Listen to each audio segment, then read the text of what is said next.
em torno de 60 a 65% dos diagnósticos de câncer são em idosos. E 70% dos pacientes que morrem de câncer são idosos. Então a mortalidade nos idosos é de 70% e a incidência de novos diagnósticos de câncer é 60, 65%. Então é a população que mais adoece de câncer. E isso em virtude do envelhecimento, né? O processo de envelhecimento a nível celular, ele expõe o indivíduo a mutações. E essas mutações é quem desencadeiam, assim, grosseiramente, o câncer, né? Ele está mais suscetível a desencadear uma mutação e essa mutação proliferar células cancerígenas. Então, sem dúvida, é a parcela da população que mais tem câncer. O ideal é, antes disso acontecer, a prevenção, que talvez falaremos mais para frente. Não tem como dizer, doutor, qual é o tipo de câncer que mais prevalece nos idosos, ou tem como dizer? Tem sim. No homem, próstata, na mulher, mama, né? E depois desses dois diagnósticos, aí vem intestino, vem pulmão, vem estômago, tireoide.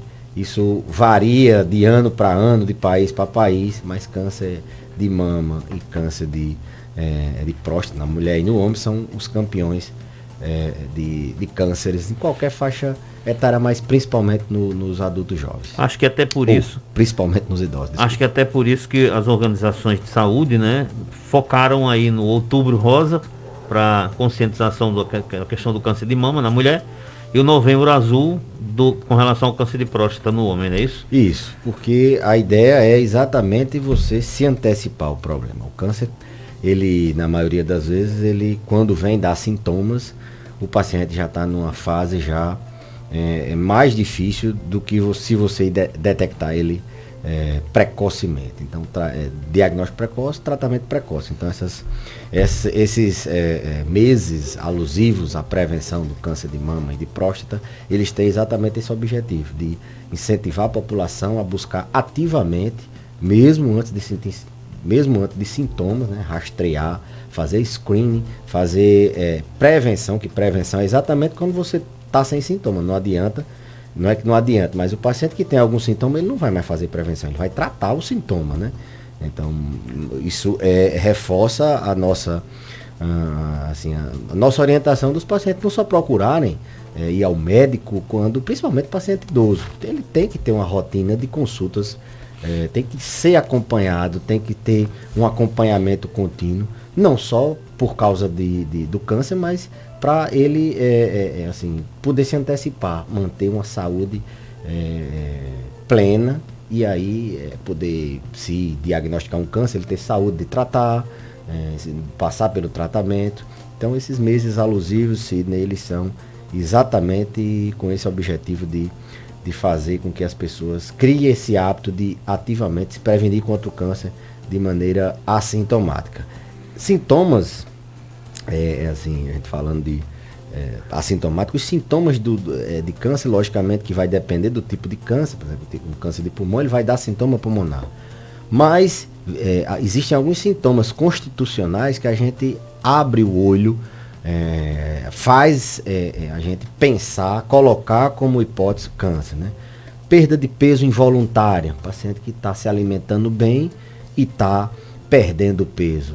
Esse paciente a gente tem que abrir paciente idoso, a gente tem que abrir um alerta para pensar sim em câncer. E aí você vai pesquisar o câncer. Lógico, tem várias outras casos, a gente já fez programas sobre perda de peso involuntária, mas câncer é uma hipótese que a gente sempre deve pensar. Anemia, uma anemia que não é por perda de sangue, de hemorragia, ou não é por carência de ferro, uma anemia é um sintoma também de câncer. E outros sintomas constitucionais, fraqueza, entre outros, que a gente sempre alerta no paciente idoso, a gente está sempre atento para afastar doença neoplásica. E um outro fator importante é você saber a genética da família, se a família tem histórico de algum tipo de câncer, e aí você guiar o seu rastreio. Então, reforça a importância de consultas periódicas, não só para você prevenir o câncer, mas para você prevenir uma queda, para você prevenir uma demência, para você evitar de estar tomando remédio sem necessidade, para você tratar a dor, e aí a gente vai seguindo esse paciente. Tá bom, muito bem. Lembrando para os ouvintes que vocês podem mandar mensagem para cá, perguntas que o doutor vai responder. Manda mensagem em áudio, manda mensagem em texto, tá certo? O doutor vai responder para você, com certeza, aqui no programa. Inclusive já temos 2 perguntas aí, vamos lá, Virginia, roda a primeira. Doutor Belisa, é Maricuda aqui do Castelo. Queria fazer uma pergunta a você, porque meu colesterol deu 198, já está muito alto, precisa de eu tomar remédio, porque o médico passou remédio para mim tomar, e minha amiga deu o mesmo tanto, e ele não passou remédio para ela. Olha aí, tratamento de dislipidemia. O que é dislipidemia? É uma disfunção nos lipídios, geralmente hiperlipidemia, gordura no sangue, colesterol no sangue. Os valores de referência, aqueles que tem no exame, algumas vezes a gente precisa individualizar, não necessariamente. Aquilo é um ponto de corte geral. Então, como é que a gente estratifica o paciente? A gente calcula o risco cardiovascular. Como é que é isso? A gente coloca alguns parâmetros numa fórmula e vê se aquele paciente ele é de alto risco, de médio ou de baixo risco. A depender do risco, a gente vai traçar uma meta de colesterol. E essa meta é do colesterol ruim, que é o colesterol LDL, né? Esse nível aí, eu acho que é o colesterol total, que Dona Maricô falou. Então, se é um paciente de baixo risco, é muito difícil isso acontecer no idoso, porque a própria idade já é um fator de risco. Geralmente eles têm médio, alto e muito alto risco. Então a gente tem que manter um LDL em torno de 100, certo? Se o paciente é de alto risco, abaixo de 70. Se é de muito alto risco, aquele paciente que já infartou, que já teve AVC, esse LDL ele tem que estar abaixo de 50. Então é assim que a gente traça a meta, depende do risco cardiovascular. Talvez o risco de Dona Maricô seja um, da amiga dela seja outro, e um precisa de remédio e outro não. Então, o colesterol total ele guia, dá uma orientada, mas o que vai valer mesmo é o risco cardiovascular e o nível de LDL. A gente inicia sempre no paciente idoso com medidas alimentares, com mudança de estilo de vida, com atividade física, sempre tendo o cuidado para não colocar o paciente em risco de desnutrição. E caso isso não surta efeito, sim, a gente pode fazer as estatinas, medicamentos para baixar o colesterol e manter o paciente dentro dessa meta. Porque essas metas, as evidências apontam que se você colocar esse nível de colesterol ruim dentro da meta, o risco do paciente ter um infarto, um AVC ou qualquer desfecho cardiovascular é menor do que ele ficar fora da meta. Muito bem. Tem outra pergunta aí, Zé? Vamos lá. Do Belize, minha mãe tem 98 anos. Aí o intestino dela agora está paralisado, não está funcionando. Me ensinaram lactulose. Eu dei a primeira vez, resolveu. Mas agora eu estou dando e não está mais. Já faz 3 dias que ela toma e o intestino ainda não voltou a funcionar. Aí o que é que eu devo fazer? Devo continuar dando assim ou não? Eu suspendo e passo para outra coisa. Bom, 98 anos, paciente do grupo dos muito idosos, né? Muito idosos, um paciente 98 anos, é mais para centenário do que para nonagenário, né? E está com constipação, intestino preso, paralisado, segundo a ouvinte falou. Então, esses pacientes têm uma tendência a ter mais intestino preso porque eles têm uma mobilidade menor, eles têm menos sede, bebem menos água, a ingestão de fibra estatisticamente é menor, né, nessa faixa etária. Então eles têm tudo para o intestino andar mais lento, mais preguiçoso ou mesmo parar. Afastada algum sinal de alarme, quais são esses sinais de alarme? Sangramento nas fezes, perda de peso, dor importante, afastada algum sinal de emergência, a gente pode sim tratar essa constipação. E um dos medicamentos muito utilizados para isso é sim a lactulose. A lactulose ela não tem dose máxima, sabe, Sidney? A gente vai aumentando a dose até o paciente defecar. Importante ver se não tem um fecaloma se já não tem fezes ressecadas na ampola retal. Como é que a gente faz isso? Toque retal, ver se tem fezes ressecadas. Se tiver, a gente às vezes tem até que extrair. 3 dias com o intestino preso, até que a gente não preocupa tanto, mas já começa a preocupar. Então a orientação é o quê? Aumentar a ingesta hídrica, tentar dar comidas que soltam o intestino, dobrar a dose da lactulose, se ela está usando 1, vai usar 2, está usando 10, vai usar 20, está usando 20, vai usar 40, mas se certificar que não tem nenhuma obstrução. Como é isso? Faz o exame o toque retal, ver se tem fezes na ampola. Tendo fezes na ampola, ela pode fazer a lactulose. Se não defecar, é melhor levar para alguém avaliar, porque acontece às vezes um tumor, às vezes acontece uma isquemia. O Papa, por exemplo, ele teve aquela doença diverticular, um divertículo que rompe e ali é uma emergência cirúrgica. Então dá uma examinada, vê se não tem nenhum sinal de alarme que contraindique você fazer um laxante, e aí você pode fazer. Às vezes até a gente lança mão de uma lavagem. Até paciente com 5 dias, eu prefiro fazer logo a lavagem e depois regular o intestino. Faça o toque retal, tente fazer manobras no abdômen, e caso contrário vá no médico da confiança, no pronto-socorro, embora sejam poucos dias, mas se o paciente está tendo sintoma, é melhor procurar. Então, constipação, intestino paralisado no paciente muito idoso, a gente tem que sempre abrir a cabeça, para que pode ser uma coisa mais grave, um tumor, uma obstrução, um volvo, um famoso nó nas tripas, um fecaloma, que é fezes petrificadas, fezes ressecadas, que às vezes mesmo com laxante não tem como sair. Esses fecalomas, por vezes, precisam até de cirurgia.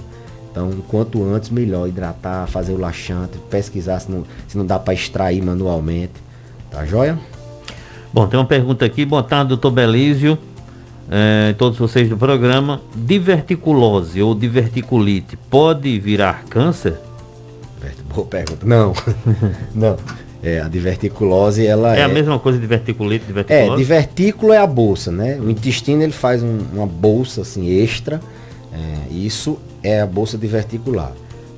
O paciente que tem isso, ele tem a doença chamada diverticulose, né? Doença diverticular do colo. E quando aquilo inflama e irrita, é diverticulite. Isso pode romper, fazer uma emergência cirúrgica. Isso pode dar dor, isso pode causar desconforto, mas ainda não se evidenciou que divertículo vira câncer. Não, isso ainda não, a gente não tem esse dado não. Até hoje o que se sabe é que não vira câncer. Mas pelo fato de virar câncer não significa que não mata. Mata. Se romper, emergência cirúrgica, paciente idoso, toda cirurgia é difícil. Se o paciente tiver uma crise muito intensa, faz uma infecção, ele pode morrer da infecção generalizada. Então o ideal é não deixar esse intestino prender, principalmente nos pacientes que têm diverticulose. Quem tem intestino com divertículo é muito comum no paciente idoso. A ideia é deixar as fezes fluírem da forma mais fácil possível. Não pode ter esforço, não pode ter fezes ressecadas, tem que ter todos os cuidados para não fazer uma emergência de diverticulite ou mesmo de ruptura daquele divertículo, ulcerar, e o paciente precisar de urgência então, pelo fato de não virar câncer, a gente não significa que a gente não deve ter uma atenção especial. Boa tarde, sou de Cruzeta e gostaria de saber do Dr. Belísio qual a idade certa para procurar um geriatra. E se o idoso, sendo acompanhado por um geriatra e tendo depressão, se precisa de acompanhamento também com o psiquiatra, ou só com o psiquiatra resolve? Bom, primeiro a idade é uma coisa bem difícil, porque tem pacientes com 50 que tem muita doença, tem paciente com 50 que não tem doença, tem paciente com 60 que tem muito. Então, assim, a idade geralmente, pelo menos para você começar a planejar um envelhecimento saudável, começar a se antecipar, 50 anos eu sempre recomendo.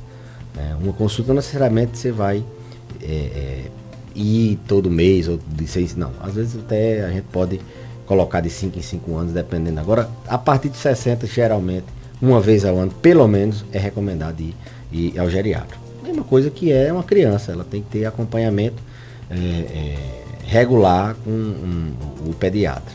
Bom, paciente com depressão.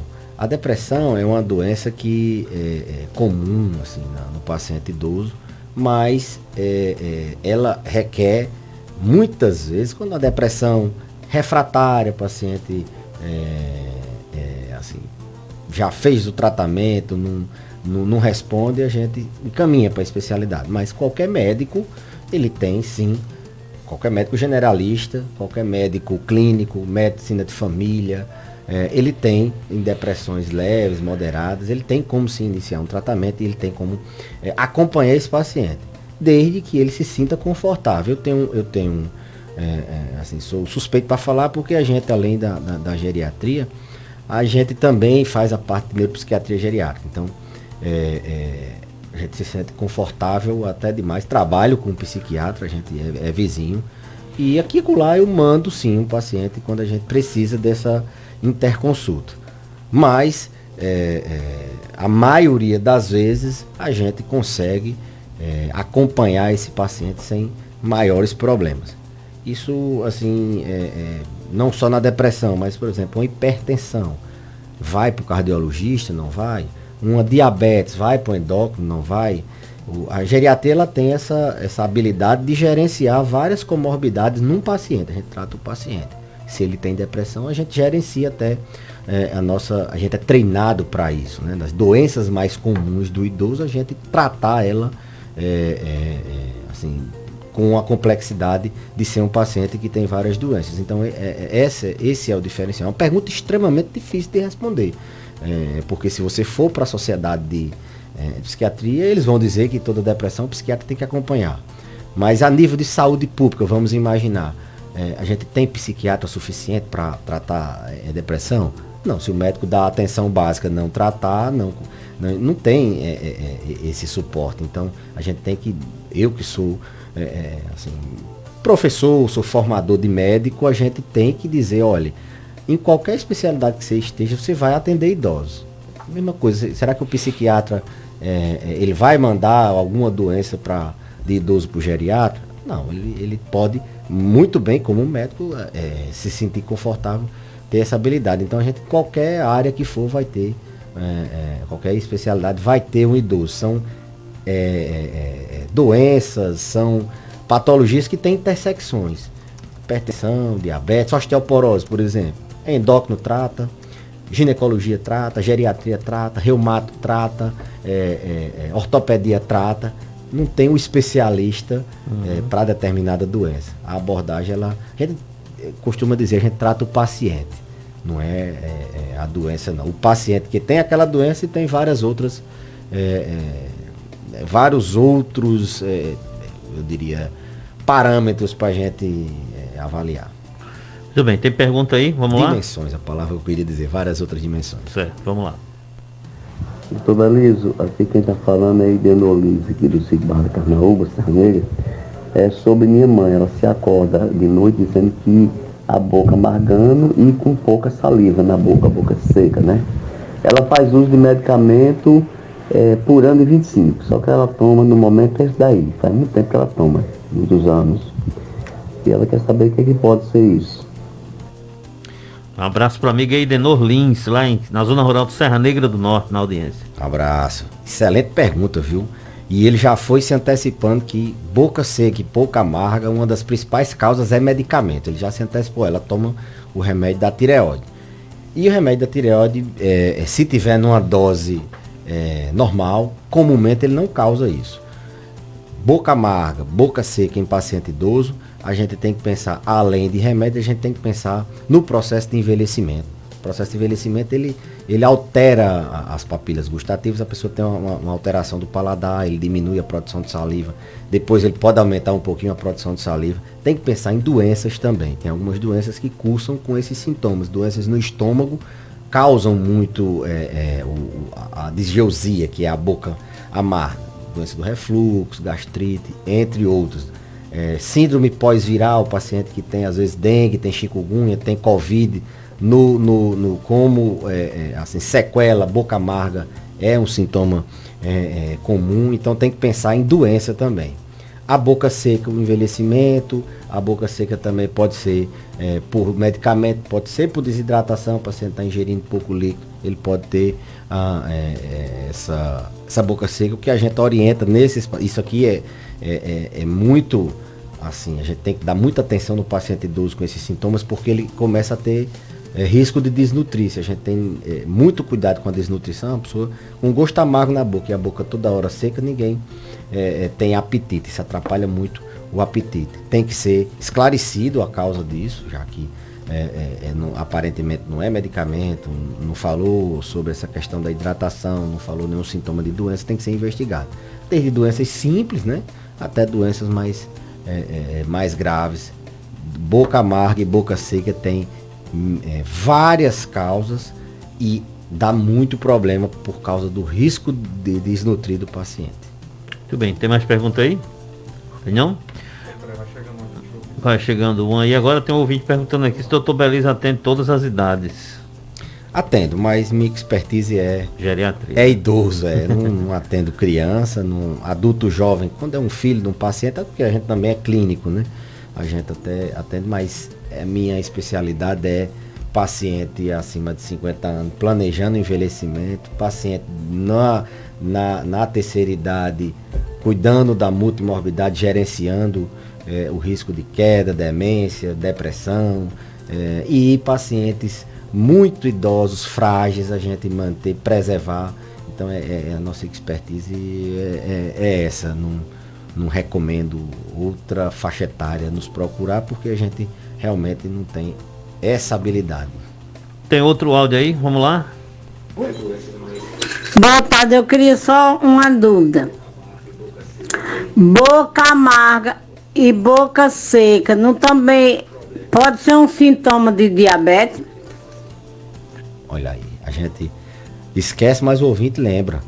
A gente falou que boca seca e boca amarga pode ser doença. Pode ser doença do estômago, eu falei das mais comuns, mas sim, pode ser diabético. O diabetes, ele destrói a nossa inervação periférica e destrói também a inervação sensitiva, os nossos sentidos, do mesmo jeito que dá dormência na perna, porque perde o tato, destrói aquela inervação, a inervação dos órgãos de sentido, do olfato, do paladar e a boca seca pode ser sim, tanto do diabetes, a própria glicose, o açúcar no sangue muito alto, como alguns medicamentos para o diabetes podem causar a boca amarga. Então, o ouvinte lembrou bem que diabetes é uma das causas de boca amarga, de boca seca, comuns das doenças. A gente também pensa em diabetes, pensa também em doença nas glândulas salivares, a gente pensa em doença do estômago, pensa em doença em outro lugar,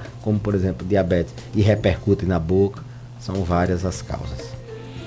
Muito bem, tem outra pergunta aqui em texto. Deixa eu ver aqui. Boa tarde, doutor Belísio. Tenho uma hérnia. Fiz uma cirurgia devido Tenho uma hérnia devido a uma cirurgia de vesícula. Faz muitos anos. Ainda pode ser retirada por cirurgia? Fez uma cirurgia de vesícula e tem uma hérnia. E tem uma hérnia. Pode. A hérnia é corrigida cirurgicamente. Ela está dizendo que a hérnia surgiu por causa da cirurgia, não é isso, Alexandre?